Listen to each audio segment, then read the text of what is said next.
میرا 5 سال کا اکلوتا بیٹا شاپنگ کرتے وقت اغوا ہو گیا۔ میرے شوہر نے مجھے طلاق دے کر گھر سے نکال دیا۔ میں نے اپنے شوہر کو ڈھونڈتے ڈھونڈتے دوسرے شہر پہنچ گئی اور زندگی گزارنے لگی۔ ایک بنگلے میں ملازمت کرنے لگی۔ چند سال بعد اچانک حویلی کی مالکن کی طبیعت بگڑ گئی۔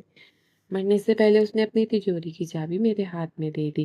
اس کی وفات کے 3 دن بعد جب میں نوکروں کو تنخواہ دینے کے لیے تجوری کھولنے لگی تو اندر کا منظر دیکھ کر میرے ہوش اڑ گئے، کیونکہ میرا نام سائمہ ہے۔ میرا 5 سال کا اکلوتا بیٹا احسن میری پوری دنیا تھا۔ وہ بہت شوخ باتونی اور ہر وقت میرے آگے پیچھے گھومتا رہتا۔ میرے شوہر عمران ایک نجی کمپنی میں ملازم تھے۔ ہماری زندگی بہت امیرانہ نہیں تھی مگر سکون سے گزر رہی تھی۔ ہم دونوں کی ساری خوشیاں اپنے بیٹے کے گرد گھومتی تھی۔ ہر شام عمران دفتر سے واپس آتے تو احسن دوڑ کر ان کی گود میں چڑھ جاتا۔ میں انہیں دیکھ کر دل ہی دل میں اللہ کا شکر ادا کرتی کہ اس نے مجھے ایک چھوٹا سا خوشحال خاندان دیا ہے، مگر مجھے کیا معلوم تھا ایک دن چند لمحوں کی غفلت میری پوری زندگی اجاڑ دے گی۔ عید آنے میں صرف چند دن باقی تھے۔ احسن کئی دنوں سے نئے کپڑے اور جوتے کھلونوں کی ضد کر رہا تھا۔ اتوار کی شام عمران نے کہا آج سب اکٹھے بازار چلتے ہیں، خریداری بھی ہو جائے گی اور احسن بھی خوش ہو جائے گا۔ احسن تو خوشی سے اچھل پڑا۔ اس نے فوراً اپنے پسندیدہ جوتے پہنے اور میرا ہاتھ پکڑ کر باہر نکل آیا۔ بازار میں بہت رش تھا، ہر طرف خاندان خریداری میں مصروف تھا۔ بچوں کی ہنسی، دکانداروں کی آوازیں اور گاڑیوں کا شور ایک عجیب سا ہنگامہ پیدا کر رہا تھا۔ ہم پہلے کپڑوں کی دکان پر گئے، پھر عمران نے کہا وہ سامنے والی دکان سے جوتے دیکھ کر آتے ہیں جبکہ میں احسن کے لیے کھلونے دیکھ لوں۔ احسن میرا ہاتھ پکڑے کھلونے کو بڑے غور سے دیکھ رہا تھا۔ اچانک اس کی نظر غبارے والے پر پڑی۔ اس نے ضد کی امی صرف ایک غبارہ لے دے۔ میں نے اس سے کہا بیٹا پہلے کھلونے لے لیتے ہیں پھر غبارہ لے دیں گے۔ وہ خاموش ہو گیا مگر اس کی نظریں بار بار غبارے کی طرف جا رہی تھی۔ میں نے صرف چند لمحوں کے لیے دکاندار سے قیمت پوچھنے لگی۔ جب دوبارہ پیچھے مڑی تو میرا دل دھڑکنا بھول گیا۔ ایسا میرے ساتھ نہیں تھا۔ پہلے مجھے لگا شاید وہ 2 قدم آگے ہو گیا ہوگا۔ میں نے دکان کے اندر دیکھا، پھر اندر باہر نکلی مگر وہ کہیں نظر نہیں آیا۔ میری گھبراہٹ بڑھنے لگی۔ میں زور زور سے اس کا نام پکارنے لگی۔ چند ہی لمحوں بعد عمران بھی واپس آ گئے۔ مجھے روتا دیکھ کر انہوں نے پوچھا کیا ہوا؟ میں نے کانپتی آواز میں کہا ایسا نہیں مل رہا۔ یہ سنتے ہی عمران کے چہرے کا رنگ اڑ گیا۔ ہم دونوں پاگلوں کی طرح بازار میں دوڑنے لگے، ہر دکان پر جا کر تصویر دکھاتے، ہر آنے جانے والے سے پوچھتے مگر کسی نے اسے نہیں دیکھا۔ بازار کی انتظامیہ نے فوراً داخلی اور خارجی راستے بند کر دیے۔ سیکورٹی والوں نے کیمرے چیک کیے۔ ایک ویڈیو میں احسن ایک آدمی کے ساتھ جاتا دکھائی دیا۔ وہ آدمی اس کا ہاتھ پکڑے بڑے اطمینان سے باہر نکل رہا تھا۔ احسن نہ رو رہا تھا نہ شور مچا رہا تھا۔ شاید اس نے ایسے کسی جاننے والے کا بہانہ دیا ہو۔ پولیس کو اطلاع دی گئی۔ پورے شہر میں بچے کی تصویریں پھیلا دی گئیں، ٹی وی پر خبر چلی، سوشل میڈیا پر تصویریں لگی، مگر دن گزرتے گئے اور کوئی اطلاع نہ ملی۔ ہر صبح میری امید جاگتی اور رات ٹوٹ جاتی۔ ہر روز ہر دروازہ کھٹکھٹاتی، ہر دعا مانگتی اور ہر شخص سے ملتی جو یہ کہتا ہے کہ شاید وہ کسی بچے کے بارے میں جانتا ہے، مگر ہر بار مایوسی آتی۔ چند ہفتوں بعد عمران بدلنے لگے۔ وہ پہلے خاموش رہتے پھر غصہ کرنے لگے اور ایک رات انہوں نے اچانک کہا اگر تم احسن کا ہاتھ مضبوطی سے پکڑے رکھتی تو آج وہ ہمارے ساتھ ہوتا۔ میں روتے ہوئے کہا میں بھی تو اسی درد میں زندہ ہوں۔ میں نے جان بوجھ کر نہیں کھویا مگر ان کے دل میں میرے لیے صرف الزام باقی رہ گیا تھا۔ وقت گزرتا گیا مگر احسن نہ بدلا، احسن نہ ملا۔ ایک دن عمران نے میرے ساتھ طلاق کے کاغذات رکھ دیے۔ انہوں نے سر لہجے میں کہا ہر روز تمہیں دیکھ کر اپنے بیٹے کی یاد میں مر رہا ہوں۔ اب میں تمہارے ساتھ نہیں رہ سکتا۔ میں ان کے قدموں میں بیٹھ گئی، بہت منتیں کی مگر انہوں نے نہ سنی۔ چند دن بعد مجھے گھر چھوڑنا پڑا۔ میرے پاس صرف چند کپڑے، تھوڑی سی رقم اور احسن کی تصویریں تھی۔ میں نے فیصلہ کر لیا جب تک سانس ہے اپنے بیٹے کو تلاش کرتی رہوں گی۔ میں ایک شہر سے دوسرے شہر جاتی، پولیس اسٹیشنوں کے چکر لگاتی، لاپتہ بچوں کے مراکز میں تصویریں دکھاتی، اسپتالوں اور یتیم خانوں تک پہنچتی مگر کہیں بھی کوئی خبر نہ ملی۔ کئی مہینے اسی طرح گزر گئے۔ میری جمع پونجی ختم ہو چکی تھی۔ کئی راتیں میں نے بس اڈوں اور خواتین کے ویٹنگ روم میں گزاری۔ کبھی کسی نے کھانا کھلا دیا، کبھی کسی نے کرایہ دے دیا مگر میں نے ہمت نہیں ہاری۔ ایک دن میں دوسرے شہر